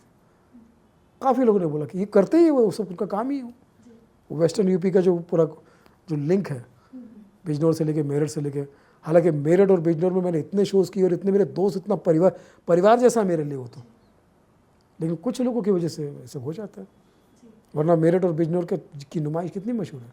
ऑल्सो सुनील जी, एक स्टैंड अप कॉमेडियन हो या कोई भी लाइव परफॉर्मर हो, जो उसके लिए उसका शो कैंसिल होना कितना ज़्यादा दुखदायक हो सकता है? बहुत दुखदायक। आपके साथ हुआ है कभी? बहुत बार हुआ है। 2 दिन पहले शो कैंसिल हो जाता है और डेट ख़राब हो जाती है, और स्पेशली उस डेट के लिए 50 इंक्वायरी और आ चुकी होती है, वो भी हमने छोड़ दी होती है। तो वो भी नुकसान हो जाता है, तो दुख तो होता है। एक कलाकार होने के नाते शो चला जाना मतलब ये समझ लो कि एक कलाकार ही समझ सकता है उस दुख को। काम को लेकर आप कभी रोए हो? काम को लेकर काम के प्रति इमोशनल बहुत हूँ मैं। रोना किस बात के लिए, क्योंकि काम जितना मुझे चाहिए उतना परमात्मा मुझे दे देता है। जैसे मेरा घर परिवार चल जाए, जितना मैं जी खा सकूं उतना हो जाता है। बाकी की लालच मुझे नहीं है, और है तो फिर मेहनत से। जी। सबसे ज़्यादा इमोशनल कब हुए थे आप, जब भी मतलब आपका कोई ये स्टेज शो रहा जो हो या कुछ? सोशल मीडिया पे ट्रोलर आर्मी है, ये बोलती है कि सुनील पाल पहले कभी एक आध कोई फिल्म में ऐसा किया होगा, फला किया होगा, तो अभी तो मुझे ज़्यादा ऑफर है, अब क्यों छोड़ रहा हूँ मैं। इन बेवकूफ़ को पता ही नहीं है कि वो फिल्म थी एक अपना सपना बनी बनी, वो फिल्म का एक सीन होता है, उसमें मैं विलन रोल प्ले कर रहा था, विलन का एक कैरेक्टर था। नहीं समझ, इतनी दिमाग इतनी बुद्धि ही नहीं लोग। अगर आज करना होता तो क्या आज मुझे ऑफर नहीं होते? पैसा ही कमाना अगर क्राइटेरिया है तो नंगे भूखे पैसे कमा रहे तो मैं क्यों नहीं कमा सकता? लेकिन मैं नहीं करता हूँ। राजू श्रीवास्तव जी थे, आपके बहुत परम मित्र थे वो। उनकी मतलब उनके जाने से पहले आखिरी बार आपकी बात कब हुई थी उनसे, एंड क्या बात हुई थी? गाली गलौज मेरी एक फिल्म आ रही थी जो गाली गलौज के खिलाफ थी, उसका एक वीडियो लेने के लिए मैंने उनको फ़ोन किया था। तो बोले सुनील मैं दिल्ली जाके आता हूँ और फिर हम लोग आराम से बैठते, क्योंकि उनके अब ऑफिस में जाने का मतलब ये है कि 2-4 घंटे की फुर्सत, खाना पीना गाना, यही मेरी गोल्ड में ऑफिस था उनका। उनका जाना जो है वो बहुत खल गया, बहुत दुखद है। मतलब मैं तो अभी भी मानने को तैयार नहीं कि वो हमारी दुनिया से चले गए, लेकिन उनका काम इतना बड़ा है, उनका समर्पण इतना बड़ा है कि हम सबको प्रेरणा देता रहेगा। मैं तो उनसे बहुत सीखता हूँ, और मुझे ऐसा लगता है कि बहुत नुकसान हुआ है, हमारे कॉमेडी का बहुत नुकसान हुआ, बहुत स्पेशली, और उनके परिवार का तो बहुत ही नुकसान है। बहुत अच्छे इंसान, बहुत प्यारे इंसान, सीनियर्स के भी उतने प्यारे थे, जूनियर्स को भी बहुत प्यार करते थे और रिस्पेक्ट करते थे, सबको मदद, दबे हाथ बहुत मदद करते थे। खाना पीना, ये हमारी भाभी बहुत अच्छी भाभी हमारी, सब लोग बहुत अच्छा करते। कभी आपको किसी रियलिटी शो का ऑफर हुआ? क्योंकि इतने सारे रियलिटी शोज चल रहे हैं इंडिया में, आपको किस शो के लिए? शुरू में 1-2 बार हुआ था, जैसे बिग बॉस में, जैसे मैं नहीं गया था, फिर एहसान कुरैशी गए थे, फिर राजू भाई गए थे, फिर 1-2 लोग। उसके बाद फिर उन्होंने ये शुरू कर दिया मुझसे पूछना कि आप क्या करोगे। मैंने कहा मैं तो ये नहीं बता पाऊँगा क्या करूँगा, जो होगा तो देखा जाएगा। नहीं आप हमको बताना पड़ेगा। मैंने कहा आप जो चाहते हैं ना मैं नहीं कर पाऊँगा। आपका जो सवाल ही मैं समझ गया कि वो उतना मैं नहीं कर पाऊँगा। वैसे जो होगा मैं करूँगा, वो मैं नहीं बता सकता क्या करूँ। अभी भी आप मेरे इंटरव्यू लेने आएंगे, मैंने कोई सवाल नहीं पूछा आपसे कि क्या पूछने वाले हो, और आपने भी मुझे कोई आगाह नहीं किया। सवाल पूछा, मुझे कोई प्रॉब्लम। मेरा सिर्फ इतना ही मानना होता है कि शब्दावली का ध्यान रखें, क्योंकि हमारा शो देखता है, पूरी दुनिया देखती है, बच्चा भी देखता है, बुजुर्ग भी देखता है। उन्हें हमारे सवाल और जवाब समझ में आने चाहिए और लगने चाहिए कि भाई देखना चाहिए। अगर बदतमीज़ी से बात करना हो तो फिर तो बहुत सारी चीज़ें। तो मैंने उनको बोला कि नहीं भैया आपका शो मेरे लायक नहीं है। सीधा ही बोला कि समाज जिसकी वजह से बिग लॉस में, उन्हें आप सेलिब्रिटी बनाते हैं बुलाकर बिग बॉस में। उस शो के लिए अगर मैं आपसे एज अ ऑडियंस अगर जाना चाहूँ, जैसे वो पहले कहा जाता था कि पारिवारिक शो है, बच्चे बड़े सब साथ में देखें, और अब जैसे शो में कोई कुछ भी अपशब्द यूज़ कर सकता है, कोई किसी के माँ बाप को बीच में ला रहा है गेम के बीच में, क्या कहना है आपका उस पर? समाज के नालायक लोगों के हाथ में आ गया एंटरटेनमेंट, खासकर प्लेटफॉर्म। अगर जिसके हाथ में जो राजा ही अगर भ्रष्ट हो तो क्या किया जा सकता है। तो ये जितने जो प्रोग्राम बनाने वाले हैं ये गरीब लोग हैं, दरिद्र लोग हैं। इनको क्रिएटिविटी आती नहीं है। क्रिएटिव हेड के पास ना क्रिएशन है ना हेड है। बदतमीज़ लोग हैं, सिगरेट पीने वाले, बीड़ी पीने वाले, नशा करने वाले, LGBTQ है, गंदे लोग हैं। मैं समझता हूँ सब में LGBTQ में अच्छे लोग भी होंगे, लेकिन अब जैसे करण जौहर को मैं देखता हूँ, वो क्या शो जाके प्रमोट करता है, AIB जाके प्रमोट करता है। अच्छे लोगों को, सुनील पाल को प्रमोट करे, क्यों नहीं करता? पर आया ऐसे गाली गलौज वाले शो में जाकर गाली भी खाएगा, अपने खुद LGBT का मजाक खुद उड़ाएगा, है ना। तो ऐसे दरिद्र लोगों को क्या, तो मजबूरी है कि राजा ऐसे भ्रष्ट लोग बन बैठे। शाहरुख खान का बेटा गाली गलौज वाली, तो बोलने वाले को क्या करते हैं ये लोग, सब मिलकर ऐसा पूरा ऐसा आडंबर बनाएंगे कि सुनील पाल गलत है।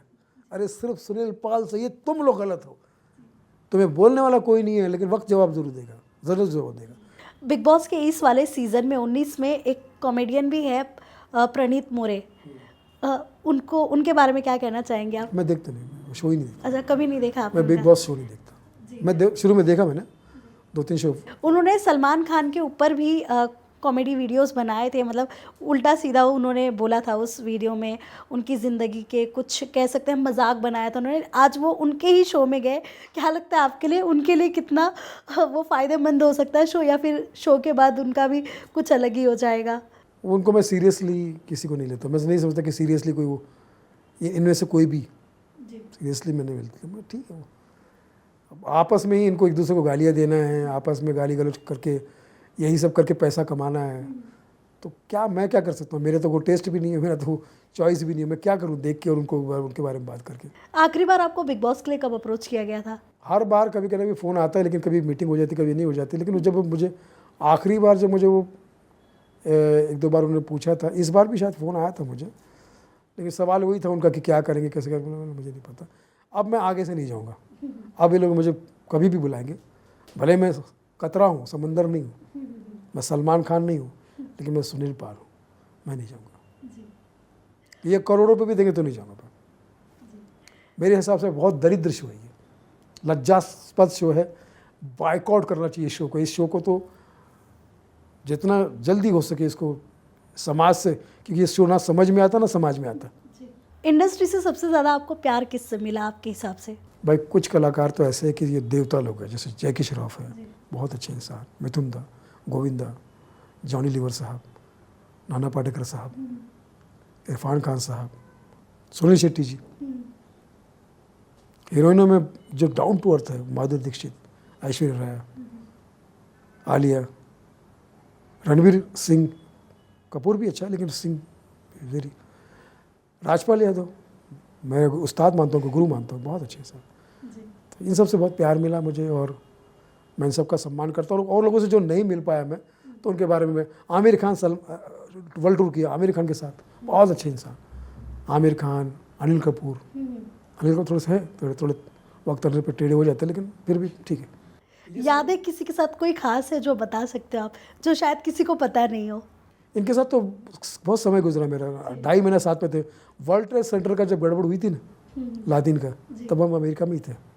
अनिल कपूर साहब तो एक याद ऐसी है कि वो फिल्म नायक में जो राशन कार्ड का जो सीन था ना, वो हमारे शास्त्रीनगर में ही शूट किया गया था।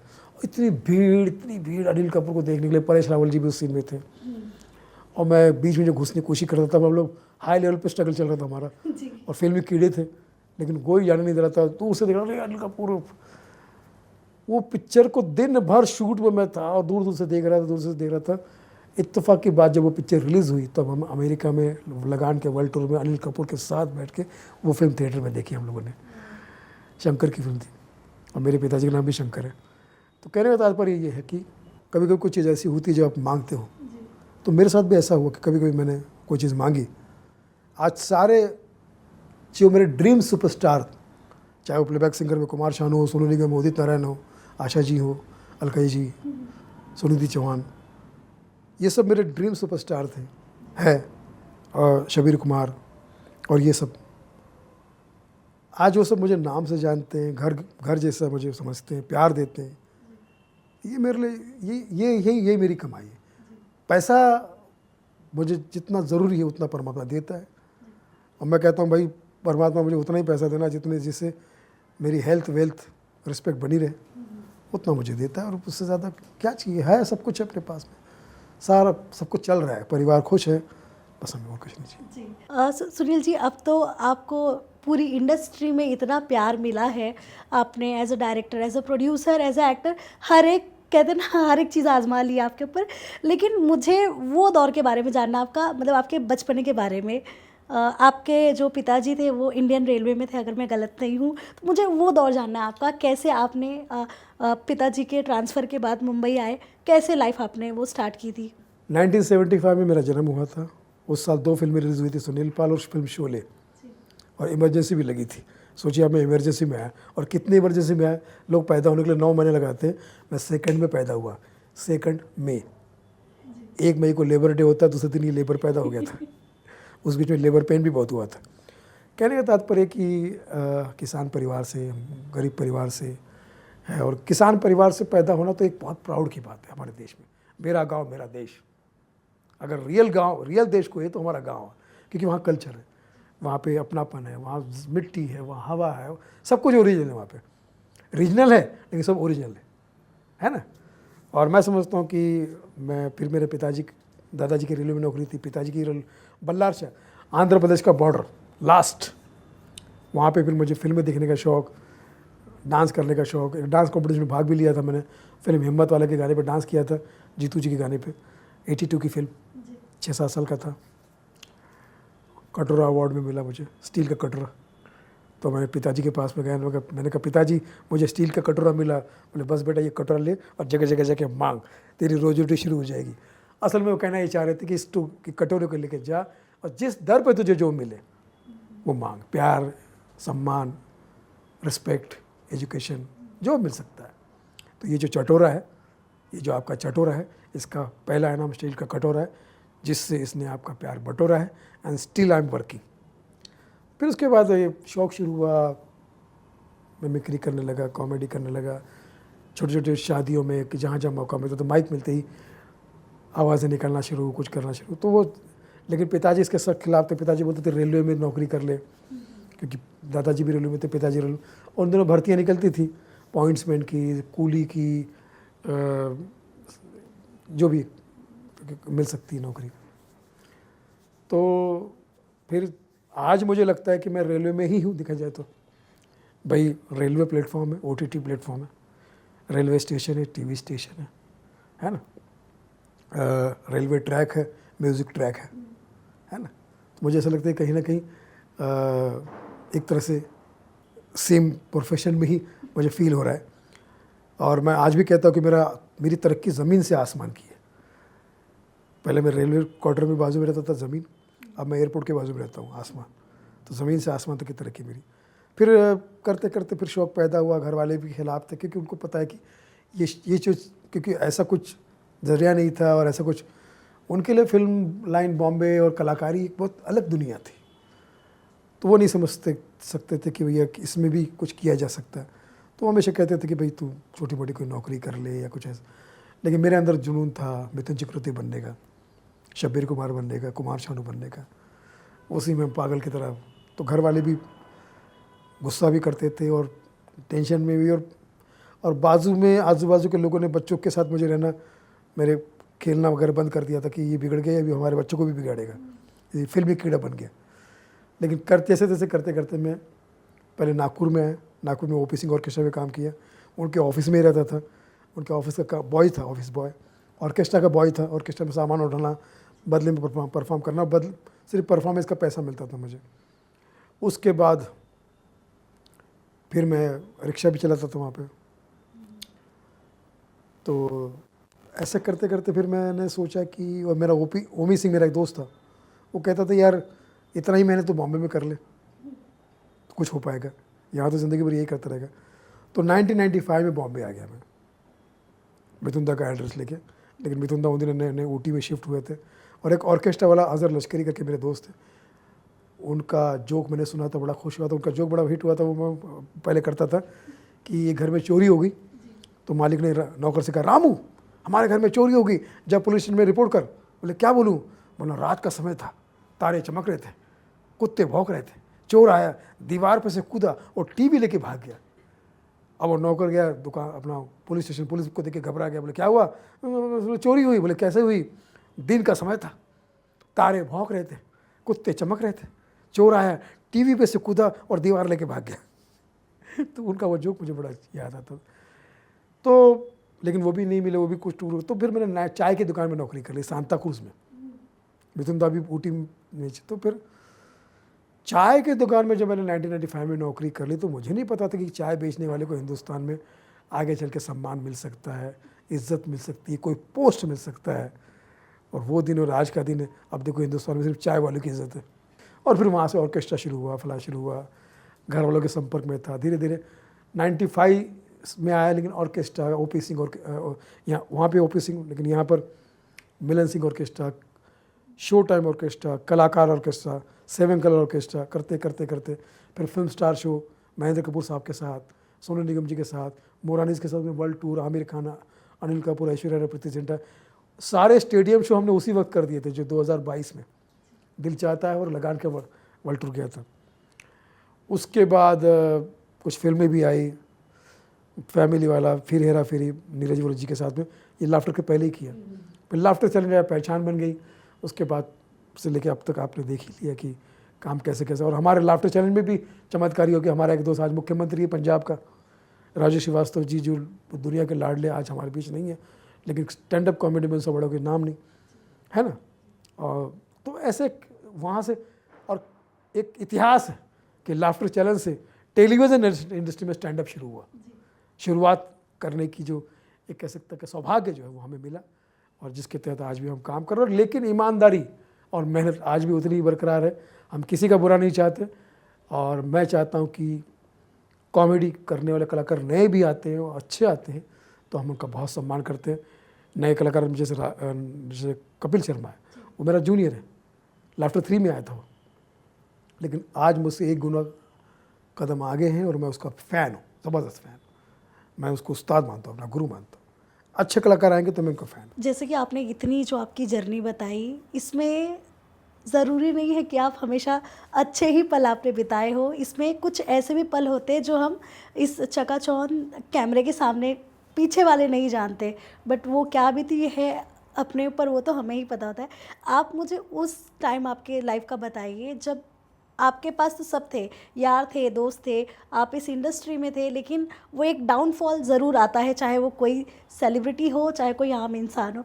उस वक्त आपका किसने सपोर्ट किया था एंड उस वक्त आप खुद को कैसे संभाल रहे थे? शुरुआती दौर पे कहा जाए तो स्ट्रगल तो ये चाय की दुकान से हुई, तो इसी फुटपाथ पे, टपरी पे सोना। लेकिन वो फुटपाथ जो मेरे माँ के गोद की तरह मुझे आशीर्वाद देती थी। जितने कस्टमर वहाँ आते थे वो मेरे गुरु थे। कोई मद्रासी आ गया, कोई टपुरी आ गया, ये चाय दे रहे चाय, कोई स्ट्रगलर आ गया, भाई एक्टिंग देना, बोले एक्टिंग यानी नहीं, एक कटिंग। एक गुजराती है क्या, बेटा बेटी दे। मैंने कहा बेटा बेटी कहाँ से देगा, मतलब बेटा बे मतलब बेटी दे। हाँ, तो ऐसे बहुत सारे लोग वहाँ पर आते थे, वो अपने अपने स्टाइल में चाय मांगते थे। एक बंगाली बाबू आता था, एक बेकार दूध का चाय दो, बेकार दूध का। मैंने कहा यार बेकार दूध का चाय हमने परसों बनाया तो था, किसको पता है कैसे? मैंने कहा तुझे कैसे पता बेकार दूध, रोज़ पीता है बेकार दूध का चाय? तो किसी ने बोला इसका डिक्शन का प्रॉब्लम है, ये बिगर दूध का चाय, बिगर दूध का चाय मांग रहा है। बोला अच्छा अच्छा काली चाय, हाँ हाँ बंगाली लोग है, काली पूजा करता है और काली चाय पीता है। हाँ, तो उनका भाई यहाँ पैसा ब्लैक मनी मत देना। तो ऐसे ऐसे कला लोग आते थे। और तो ये सब फिर तो स्ट्रगल, आप इसको क्या स्ट्रगल कहो या कुछ कहो, या ये हमारा इनिशियल टाइम था सीखने का। वीरू कृष्णा जी डांस मास्टर जो फिल्म राजा हिंदुस्तानी में थे, उन्होंने मुझे करते हुए देखा, कॉमेडी करते हुए देखा, और मुझे बोला कि जॉनी से मिलेगा।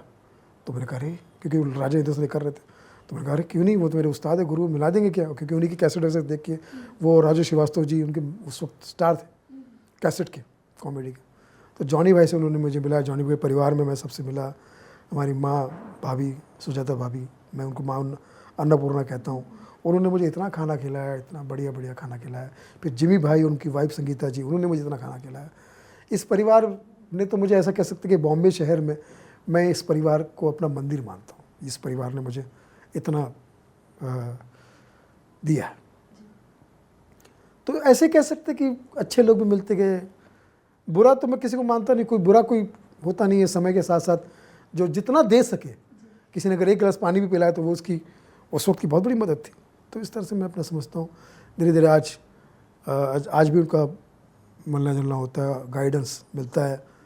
और तमाम मेरे सीनियर्स कलाकार मुझे बहुत प्यार करते हैं। और मैंने वर्ल्ड टूर कर लिया, 3 बार वर्ल्ड टूर किया। लगान से पहले ही आमिर खान का वर्ल्ड टूर, लगान का वर्ल्ड टूर, प्रीति जिंटा के साथ मैं एक्ट करता था। मैं स्टेज पे बड़े बड़े स्टारों के साथ काम कर चुका हूँ मैं। ऐश्वर्या राय, प्रीति जिंटा, अनिल कपूर, अक्षय खन्ना, अरशद वारसी, सोनू निगम, कुमार सानू साहब, आशा भोसले जी, ये नेम इट, सुनिधि चौहान, के साहब, सुखविंदर सिंह, और सबके साथ सीखने मिला मुझे। सोनू जी के साथ स्पेशली, सोनू जी के टूर में तो मैं तो 3 महीना उनके साथ में था। उनके साथ भी इतना सीखने मिला मुझे कि कैसे, क्योंकि सोनू निगम जी आपको पता है कितने टैलेंटेड है। और सोनू जी, आपके जीवनी पर मैं आपकी बायोग्राफी लिखूंगा, सोनू निगम जी के, सोनू जी पे बायोग्राफी लिखूंगा, उसका नाम होगा सोनोग्राफी क्योंकि गायनो वोकोलॉजिस्ट आप है, गायनोकोलॉजिस्ट नहीं, गायनोवोकोलॉजिस्ट आप है, गायनो और वोकोलॉजिस्ट भी है। आपने कई बॉलीवुड फिल्मों में भी काम किया है, फिर हेरा फेरी हुई और ऐसे कई सारे तमाम फिल्में हैं, बट एक शूट करते वक्त भी ना कुछ यादें ज़रूर बनती है। तो ऐसी कौन सी यादें आपने बना के रखा है जो आज भी कहीं ना कहीं आप एकदम कहते हैं ना यादें ताज़ा हो जाती है आपकी? स्पेशली मैं हमारी फिल्म बॉम्बे टू गोवा जो शूट हुई थी, उसमें हम सब कॉमेडियन थे और बड़ा मज़ा आता था उसमें, और सारे बड़े बड़े कलाकार थे। विजय राज था, सुधीर पांडे जी थे, मैक मोहन साहब थे, हमारे टीनू आनंद साहब थे, हम सब तो थे ही। एक फिल्म वाले कलाकार और कॉमेडी के स्टैंड अप कॉमेडी कलाकार का बड़ा अच्छा एक कंबाइंड कलेक्शन था वो। तो बॉम्बे टू गोवा बड़ा बड़ी हिट भी रही पिक्चर वो, और उसमें काम करता था तो ये बड़ा अच्छा लगता था कि एक सीन था, क्रिकेटर्स के डुप्लीकेट्स उसमें आए थे और नए नए हम लोग कुछ मैच हारे थे, तो उसका कुछ बनाना। तो मुझे सुनील डायरेक्टर राज पेंडुलकर जो पंकज सरस्वत का असिस्टेंट था लाफ्टर में, उसने मुझे बोला कि यार स्क्रिप्ट में कुछ लिखा हुआ नहीं है, ये सब तेरे सामने आ गए, तो इनको क्या बोलेगा, बस में गुस्से है तो तू गुस्से नाराज़ है कि कैसे हारते हो तुम लोग। तो एक एक करके मैंने सबके साथ में जो उसी वक्त जो सूझता गया, तो वो इतना बड़ा हिट हुआ। ऑन द स्पॉट था, ऑन द स्पॉट इतना बड़ा हिट हुआ। तो ये उस फिल्म के लिए हमने बहुत क्योंकि घर का मामला था, राज पेंडुलकर मेरा दोस्त था, लाफ्टर के सब परिवार के लोग थे, बड़ा एक हमारी घर की फिल्म थी, हमारी फिल्म थी, करने में मज़ा आया। और अब तक की हिस्ट्री में सबसे ज़्यादा आफ्टर सूर्यवंशम इलेक्ट्रॉनिक मीडिया में देखी जाने वाली फिल्म है बॉम्बे टू गोवा। यादगार तो बहुत है, बहुत सारी चीज़ें उसमें, नए लोग मिले, कैमरे के सामने इतना बड़ा परफॉर्म करने का मौका मिला। उससे पहले हमको इतनी आदत नहीं थी, कैमरा एंगल क्या है, फला क्या है। नजीब खान उसके कैमरामैन थे जो फिल्म गदर के कैमरामैन हैं, इतने बड़े लोगों के साथ में काम करने का। अब्बास भाई उसके डांस फाइट मास्टर थे, हनीफ अब्बास भाई। तो ये बड़ी क्या क्या कहें हमारे, मतलब बड़ा आनंद था हमारे लिए। बप्पी दा ने उसका टाइटल सॉन्ग गाया था, बॉम्बे टू गो। जुबिन अच्छा याद है, जुबिन साहब को भगवान हमेशा को उन्होंने उस फिल्म में एक एंड स्कूल गाया था, जुबिन गर्ग ने। तो ये हमारे फिल्म के लिए भी यादगार मोमेंट है, बहुत बढ़िया, बहुत कुछ सीखने मिला। जी, आपने एक और इतिहास रचा था, एक फिल्म बनाई थी आपने, 52 कॉमेडियंस थे उसमें जी। वो मतलब क्या था, वो कैसे आपके दिमाग में आया था कि कुछ एकदम हटके करना है? 52 स्टैंड अप कॉमेडियन थे, फिल्म का नाम था भावनाओं को समझो। और ऐसे मन में आया कि यार आज तक कोई ऐसी फिल्म नहीं बनी जिसमें सारे एक्टर स्टैंड अप कॉमेडियन हो, क्योंकि स्टैंड अप कॉमेडी का उस बूम शुरू हो गया था।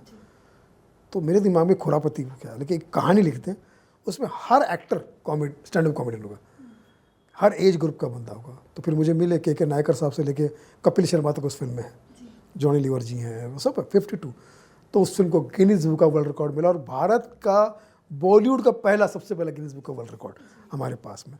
तो मैंने कहा भाई देखो, ग्रेट इंडियन लाफ्टर चैलेंज तो हमने इंडिया का जीता ही था, Guinness book of world record भी। तो इस तरह से कह सकते हैं कि देश और वर्ल्ड हमने एक साथ में अपने साथ जोड़ लिया। एक आखिरी सवाल है मेरा आपसे सुनील जी, इंडस्ट्री से या आपके यार दोस्त से किसी से आपको कोई गिला शिकवा है या कोई नाराज़गी है, और या कोई चीज़ जो आप चाहते हैं कि वो बदले? बॉलीवुड में मैं चाहता हूँ छपरीगिरी खत्म हो। करण जौहर छपरीगिरी करते हैं, सिर्फ 2-4 लोगों के अलावा, जैसे संजय लीला भंसाली है, वो एक सीरियस फिल्म बनाते हैं, बढ़िया फिल्म बनाते हैं। 1-2 लोग और होंगे, या बच्चन साहब है जो करते हैं काम, आमिर खान है, सब। बाकी लोग छपरीगिरी में लगे हुए हैं, अपना काम बनता बाहर में जाए जनता। कॉरपोरेट ने पैसे दिए, कॉरपोरेट से शूटिंग हुई, कॉरपोरेट से पीआरओ खरीद लिए, कॉरपोरेट से थिएटर खरीद लिया, कॉरपोरेट से ऑडियंस भी खरीद ली, टिकट भी खरीद लिया, और कॉरपोरेट से ओटीटी भी बेच दिया। और ओटीटी तो है ही, क्या शब्द इस्तेमाल करें उसके लिए, ओटीटी करने धंधा ही करने बैठा है, बिजनेस करने बैठा है। तो इस पूरा करप्टेड मामला हो गया, अच्छे लोग नहीं हैं, बहुत कम बचे। 100 में से 80, नाना पाटेकर ने कहा 100 में से 80 बेईमान, फिर भी मेरा बॉलीवुड महान। तो 100 में से 90 बेईमान हो गए, 95% बेईमान, 5% लोग अच्छे बच्चे जो काम कर रहे हैं। 95 आप देखिए रेशियो किस लेवल पे है। इसलिए साउथ ऑफ इंडिया और आउट ऑफ इंडिया ही चल रहा है। और वो चलता रहेगा, क्योंकि उनके अंदर अभी भी शर्म बाकी है। हॉलीवुड में अभी भी शर्म है, ये तो इतने बेगैरत हो चुके हैं कि जिसकी हद नहीं। आपको कभी किसी ने रातों रात रिप्लेस करवाया है? रिप्लेस क्या, याद तो नहीं आ रहा, हुआ होगा, होता ही तो है। कभी फ़ोन आएगा कि सुनील जी आपका फाइनल हो गया मामला, मैं ठीक है वेरी गुड, यही शर्त रहेगी, ओके ओके ठीक है ओके। फिर कुछ दिन फ़ोन नहीं आया तो पता चला कि फिर मैंने भी नहीं किया, तो बाद में पता चला कि उसका शूटिंग चल रहा है, तो फला, तो होता है, ठीक है, उसका कुछ प्रॉब्लम। मैं इसलिए बहुत संतुष्ट, मैं मुझे नहीं लगता कि मुझे क्या है, मुझे सीखने में जो मज़ा आता है ना वो करने में नहीं आता। करो तो ऐसा करो कि जिसमें आपकी इज्जत बची रहे, सम्मान, भले स्माइल आ रही हो, भले थोड़ा सा ही मुस्कुराहट आ रही हो, लेकिन वो वजनदार होना चाहिए, छिछोरापन नहीं होना चाहिए, छपरीगिरी, हार्शगिरी, वो मैं नहीं कर सकता। और ये मैसेज लोगों तक मेरा अभी नहीं पहुंचा, आगे पहुंचेगा। जितने लोग मुझे ट्रोल करते ना, वो 2 कौड़ी के लोग हैं, बेअकल लोग हैं, उन्हें अकल ही नहीं, उन्हें पता ही नहीं मैं क्या चाह रहा हूँ, मैं क्या बोल रहा हूँ। वो जिनको प्रमोट कर रहे हैं उनको पैसा मिल रहा है, इसलिए अंधे बने हुए हैं। उन्हें पता ही नहीं कि कितने गधे हैं, वो कितना इस्तेमाल कर रहे हो आपको, गालियाँ देकर। वो लोग लाखों रुपए ले रहे हो, सुनील पाल को तुम गालियाँ दे रहे हो, कितने गधे हो तुम, लेकिन तुम्हारा घर चल रहा है। मैं गलत चीज़ों को प्रमोट नहीं कर सकता, और मुझे पता चलता है वो गलत है। ऐसा कि नहीं कि मैं फ़ैन तो हूँ, मैंने कहा ना कपिल शर्मा, कपिल मेरा जूनियर है, अगर मुझे जलन होनी चाहिए तो उससे होनी चाहिए ना, मैं इन छपरियों से क्यों चलूँ, इन 2 कौड़ी के लोगों से क्यों चलूँ मैं। मेरा दोस्त कपिल, मेरा जूनियर, आज 5 करोड़ रुपए पर एपिसोड ले रहा है, जो मेरे साथ से हो सकता है 5 साल की कमाई ना हो मेरी, 5 साल की कमाई ना हो मेरी, उसके बावजूद भी मैं उसका फ़ैन हूँ। मैं चाहता हूँ कि वो 50 करोड़ रुपये कमाए हो रोज़, मुझे खुशी होगी, क्योंकि ईमानदारी से कर रहा है, मेहनत से कर रहा है। मेहनत से करो, 2 कौड़ी के काम से करो। और सुनील पाल तुम्हारी तारीफ करिए, जिंदगी मरते मर जाओगे तुम लोग, कभी तुम्हारी तारीफ। और तुम्हारा बुरा टाइम भी आएगा, याद रखना, क्योंकि तुमने बहुत बुरा किया। गालियाँ दे रहे हो ना, तुमको भी लोग गालियाँ देंगे। आज गालियाँ सुनने का टिकट निकालो ना, कल तुमको गालियाँ देकर भगाया जाएगा। रतन नूरा जो आपका बहुत ही ज़्यादा पसंद किया जाने वाला कैरेक्टर है, मैं चाहती हूँ आप इसके बारे में बताएं। ये पहला मतलब थॉट आपके दिमाग में कब आया था? जब मैं बॉम्बे में 95 में, अब मैं बॉम्बे आया तो मैं एक चाय की दुकान पे काम करता था, और बाजू में एक जंबो होटल था। वहाँ हम लोग उस ज़माने के जितने स्ट्रगलर दोस्त थे हमारे, सब बैठ के अड्डा मारा करते थे। कोई गीतकार बन गया, कोई संगीतकार बन गया, कोई गायक बन गया, कोई एक्टर बन गया। तो वहाँ एक टैक्सी ड्राइवर दुबला पतला आता था, उनका नाम था रतन, दुबला पतला था, रतन नूरा मैंने बनाया, उनका नाम रतन था। 12 बजे के बाद पी के टाइट टैक्सी ड्राइवर आता था, और आंखों से आंखें मिलाकर वो जो होटल के जो बड़े बड़े साउथ इंडियन सीट थी उनको बोलता था, खाना खिलाओ, खाना खिलाओ। बोले होटल बंद हो गया, साले फोकट में खिला रहा है का, पैसा लाया हूँ, साले तुम सबको उठा उठा के पटकूँगा।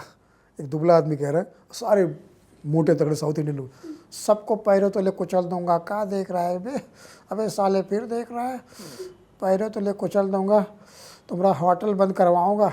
बाल ठाकरे का ड्राइवर हमारा दोस्त है। तो वो कैरेक्टर मुझे अच्छा लगा, तो मैंने कहा इसको कॉपी करते और प्रेजेंट करते। और आज यही वजह कि जब भी रतन नूरा जी मिलते हैं, सुनील हम शुद्ध शाकाहारी हूँ, हम शुद्ध शाकाहारी हूँ। मैंने कहा वेरी गुड। घर पे जाके तो चिकन खा रहे थे, मुर्गी खा रहे। मैंने कहा अरे आप तो शुद्ध शाकाहारी है, मुर्गी कैसे खा रहे?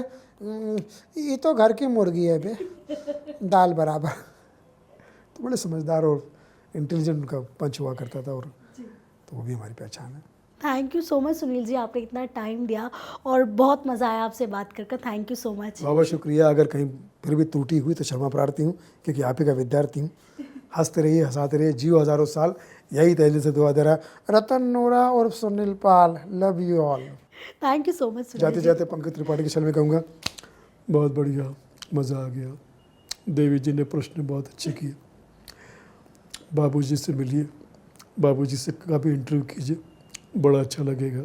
बहुत जाओगे दूर, फ्रॉम मुंबई टू मिर्ज़ापुर। मुन्ना, यही चैनल देखना और सुनना विशुद्ध रूप से। बहुत बढ़िया है, बढ़िया। चलो चलिए दोबारा मिलते हैं। धन्यवाद।